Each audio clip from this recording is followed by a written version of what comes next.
Now turn to Section 1. First, you have some time to read questions 1 to 5.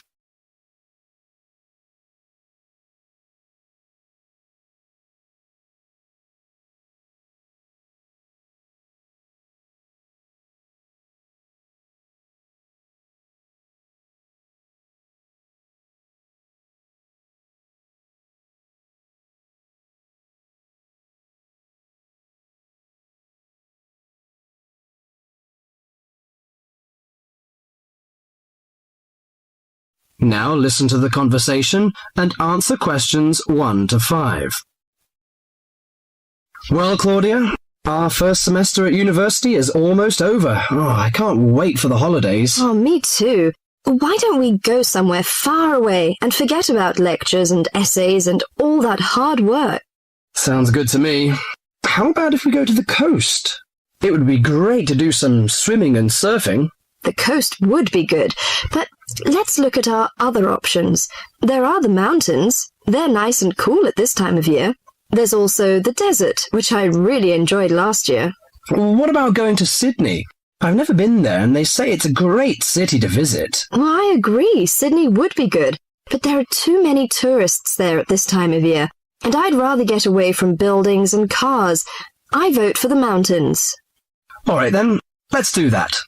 Now, we have to decide where we're going to stay and how we're going to get there. Any suggestions?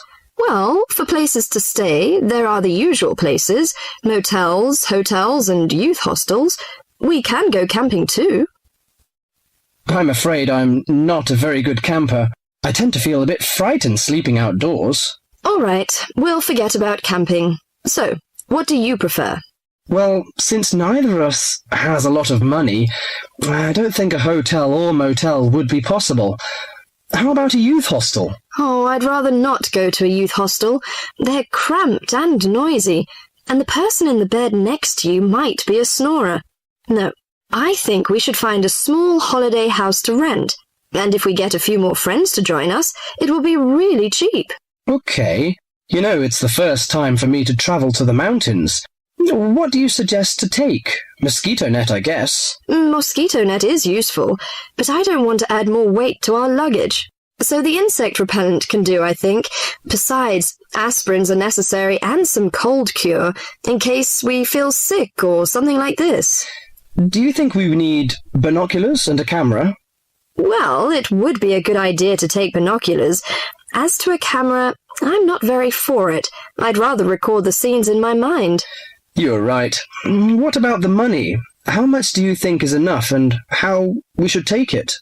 I've learned from a friend about the cost. He told me that they spent about $480 for 1 week's tour. So I think $500 would be enough. We may need over $300 for the house. Have you got any traveller's checks? No, I haven't. But I've got a credit card and a saving card. Then take the credit cards with us. It would be more convenient to pay the house fees with a credit card. Before the rest of the conversation, you have some time to read questions 6 to 10.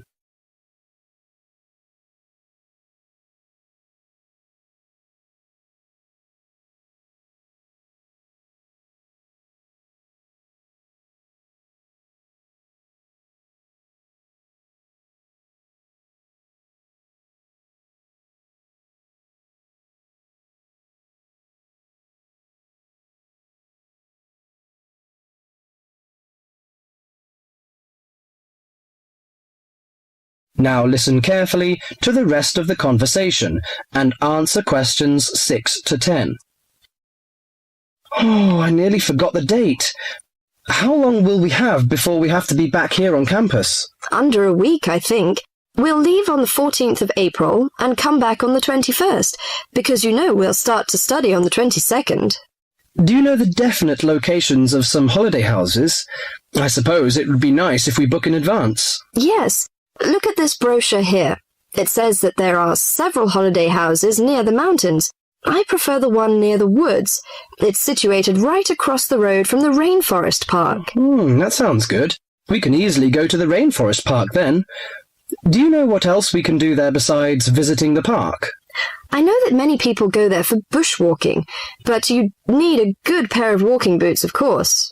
Are there any dangers in the bushes? I'm a little frightened. In fact, there's no need to be nervous of the bushes, provided that you treat it with respect and common sense.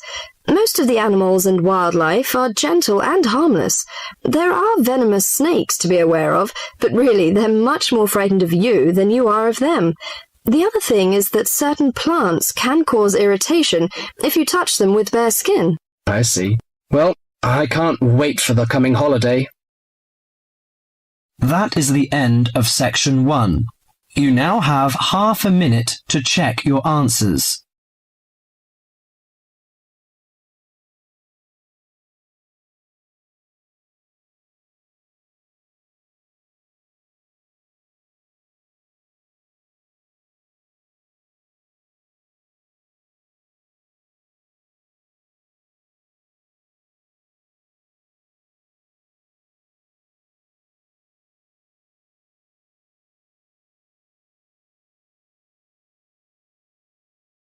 Now turn to Section 2.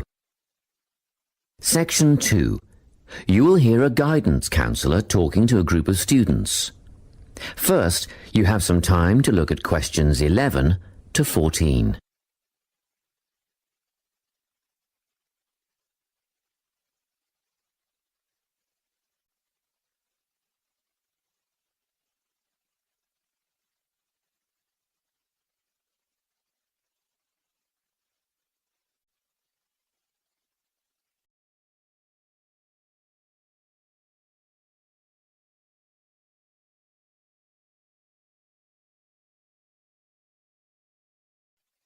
Listen carefully and answer questions 11 to 14.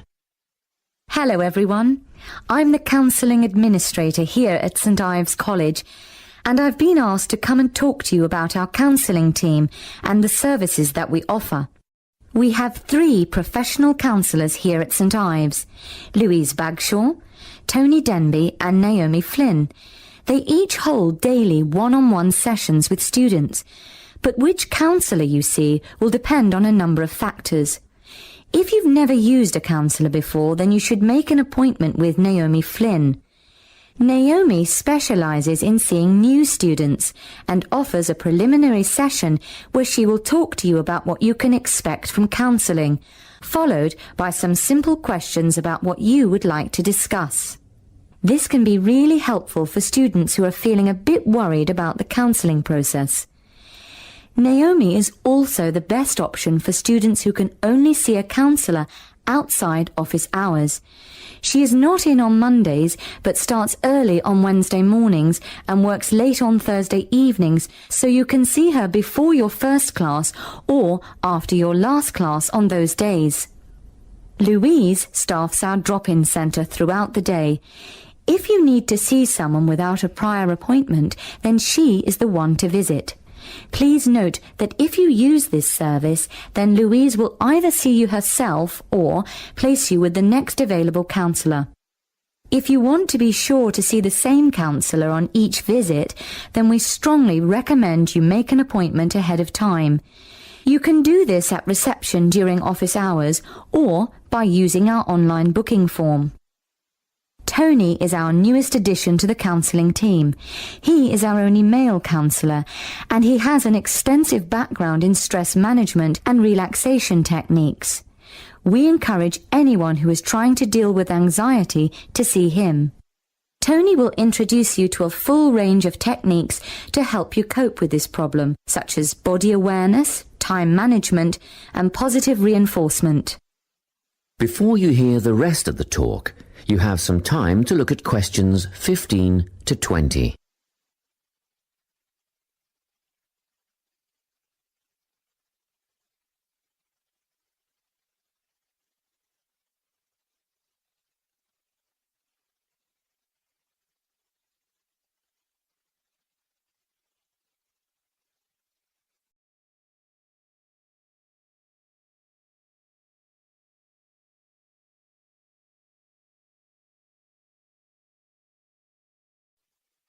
Now listen and answer questions 15 to 20. Each semester, the counselling team runs a number of small group workshops. These last for 2 hours and are free to all enrolled students. Our first workshop is called Adjusting. We've found that tertiary education can come as a big shock for some people. After the structured learning environment of school, it is easy to feel lost. In this workshop, we will introduce you to what is necessary for academic success. As you might expect, we're targeting first-year students with this offering. Getting organised follows on from the first workshop. Here, we're going to help you break the habit of putting things off, get the most out of your time, and discover the right balance between academic and recreational activities. With Getting Organised, we're catering to a broader crowd, which includes all undergraduates and postgraduates. Next up is a workshop called Communicating. The way people interact here may be quite different to what you're used to, especially if you've come from abroad. We'll cover an area that many foreign students struggle with, how to talk with teachers and other staff. We'll cover all aspects of multicultural communication. International students tend to get a lot out of this class, so we particularly encourage you to come along. But I must say that sometimes students from a local background find it helpful too, so everyone is welcome. The anxiety workshop is held later on in the year and deals with something you will all be familiar with, the nerves and anxiety that come when exams are approaching.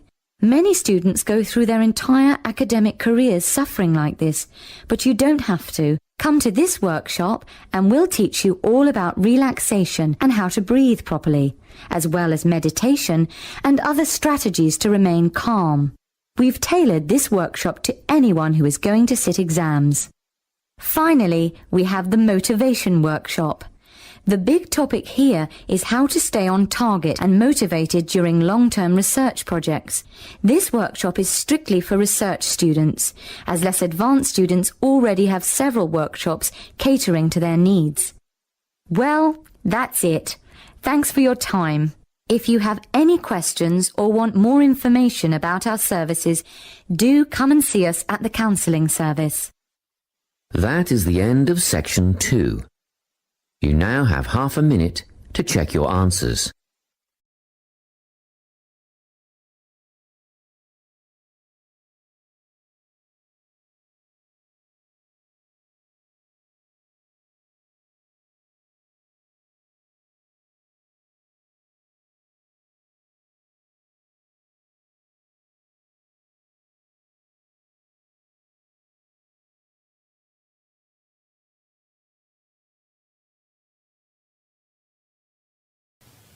Now turn to Section 3.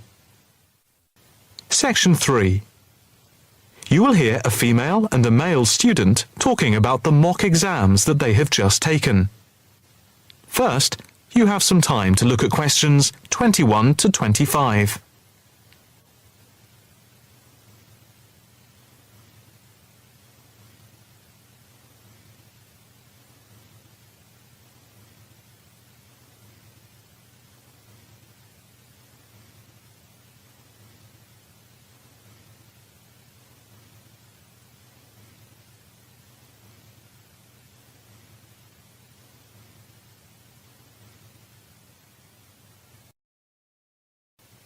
Now listen carefully and answer questions 21 to 25. So, what did you think of the practice exams last week? You mean the mock exams? Yeah. I thought some of them were tough. They were certainly hard and generally they were very long. Yeah, they were spread over a whole week, which made it impossible to relax. Exactly. But what did you think of each test? Of the 7 exams we did, the least enjoyable for me were the 2 3-hour essay papers. Why didn't you like the essay papers? I'm not particularly good at writing things down like that in a short space of time. And I don't think it's a good way of testing our theoretical knowledge of medicine. I'm the opposite, I'm afraid. I'm much better in the written essay exams than the other types of tests. But what about the 2 multiple choice exam papers in basic science and anatomy? They weren't too bad. If you didn't know the answer, all you had to do was guess. That's okay, but I never feel comfortable with guessing. And you know that there is research that shows that women are disadvantaged when doing multiple choice questions compared to men. You've mentioned this before, but I'm not sure I believe it. It's true. Multiple choice questions benefit men more than women. They are a male construct. If you say so. It's not if I say so. Anyway, you have to be careful with multiple choice questions because of the negative marking. That can really bring the score down if you keep guessing and get all of the guesses wrong. It's double negative. Yeah, that is a danger. What about the role play? Did you like that? Yeah, with the actors and actresses as simulated patients. Yeah, I thought that was by far the best part of the exam. Why was that? What I liked about it was during the 24 test stations, we had a chance to show what we know about communicating with patients and show our practical medical knowledge, etc. Yes, I think I agree with you there. I enjoyed all of the stations, but I can tell you I was tired at the end. I have done a practice exam with 12 test stations, but not 24. It was exhausting, but also exhilarating. I agree completely. It lasted nearly 4 hours in total with the break. In the rest of the conversation, you have some time to look at questions 26 to 30.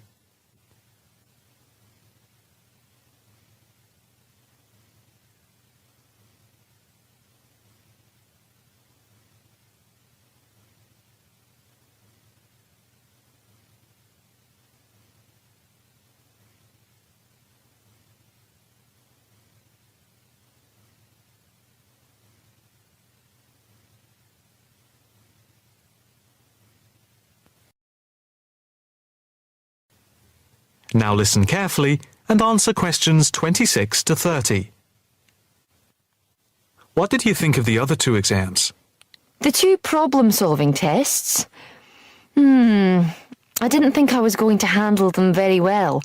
But in the end, I think they went better than I thought they would. What I liked most was the test where we had to work in groups of 4, and to solve a problem, we had to prioritise actions. That was very interesting. I'm not sure I did very well in that, though. Did you feel comfortable being in a group of 4 and having 4 examiners watching you as you discussed the problem? We did practice it several times before. You learn to forget that someone is watching you. But some people are better at speaking in group situations like that, and they get the best marks. The test doesn't just assess whether people can talk a lot. It's about showing you can listen, organise your thoughts, and then show you can be part of a team, allowing other people to speak. Well, we'll have to see how it goes. When do the results of the mocks come out? They said next week, and then it's the finals 2 weeks later. Yeah, we've got that to look forward to. What is the policy on resits? Why? Are you planning to fail? No, but, well, you know what I mean. The resits are held in September, and if there is any problem after that, it goes to appeal. We'll just have to make sure we don't fail any part of the whole examination. I certainly wouldn't want to do any of it again.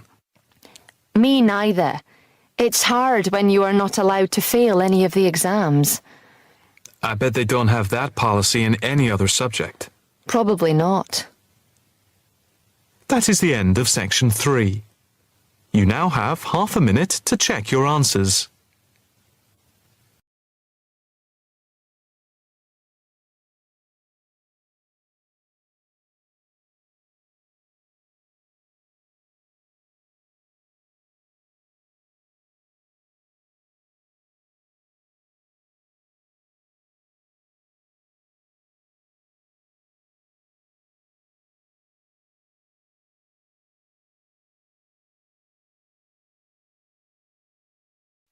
Now turn to Section 4. Section 4. You are going to hear a lecturer giving a talk about whale migration.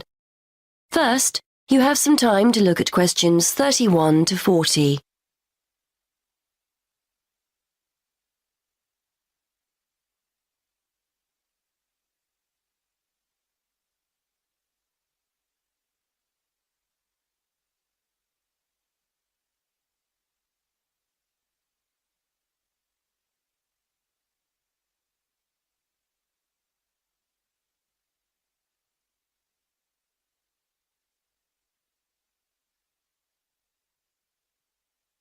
Now listen and answer questions 31 to 40.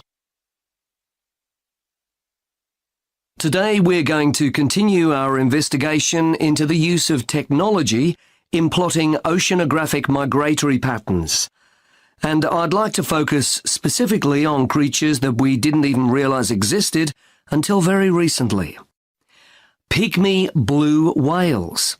In particular, I'd like to talk about a high-tech method of tracking that researchers have used to find out more about these creatures.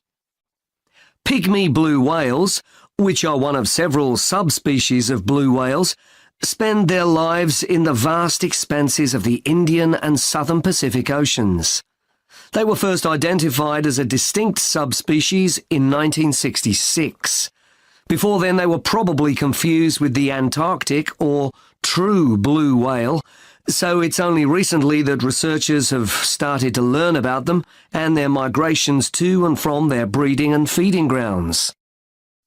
Scientists are interested in pygmy blue whales because, although they are a very mobile subspecies, very little is known about their movements and their populations. Large-scale movements of whales are particularly hard to study, and what we do know about pygmy blue whales, we've mainly learned from examining whaling records. There are several populations of pygmy blue whales in the southern hemisphere and two main feeding grounds off southern and western Australia. Scientists were interested in testing their hypothesis that the pygmy blue whales feeding off Western Australia migrate to Indonesia to breed.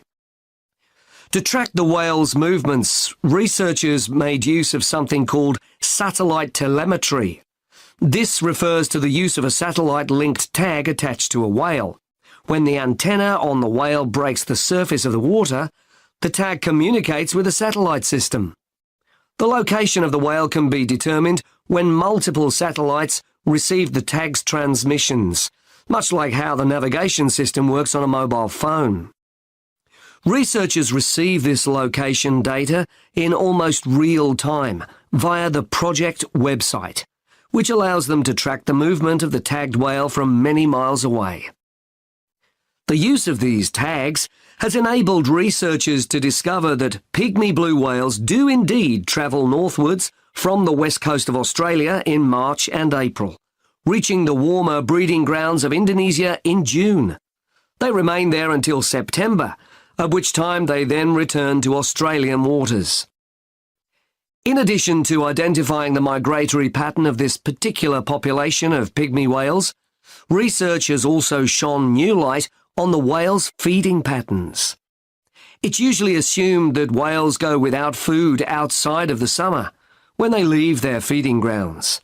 But interestingly, the pygmy blue whales studied travel from productive feeding grounds off Western Australia to productive areas in Indonesia, and therefore probably still have the opportunity to feed whilst they're in their breeding grounds. It is hoped that mapping the migratory movements of the pygmy whales will help conservation efforts for these endangered animals, and the study has enabled researchers to identify specific conservation issues. For example, the migratory routes of pygmy blue whales correspond closely with shipping routes. Consequently, researchers are keen to monitor whether this has any negative effects on the whale's behaviour. Baleen whales, these are whales that use filters to feed, not teeth, use sounds to communicate and to gain information about their environment. Clearly, as pygmy blue whale movements correspond to shipping routes, there is potential for the noise generated by ships to affect communication and hence social encounters and feeding. Previously, researchers could only hypothesize that pygmy blue whales occupying Western Australian waters travelled into Indonesian waters. Now that this hypothesis has been borne out by evidence, conservation efforts can be undertaken in a wider area than just Australian waters. However, scientists aren't stopping here. A question mark still remains over the movements of the pygmy blue whales that utilise the feeding grounds further south, off the southern coast of Australia. Genetic evidence indicates that there is a mixing taking place between the population of whales in the feeding grounds of Western Australia and the population further south. Researchers are keen to discover whether the pygmy whales from the southern feeding grounds follow a similar migration route to those from the west coast, or whether they migrate to the subtropical region to the south of Australia. As a result, there are plans to tag the pygmy blue whales further south in order to find out whether they move through the same areas as the western population and are therefore exposed to the same risks. That is the end of section 4. You now have half a minute to check your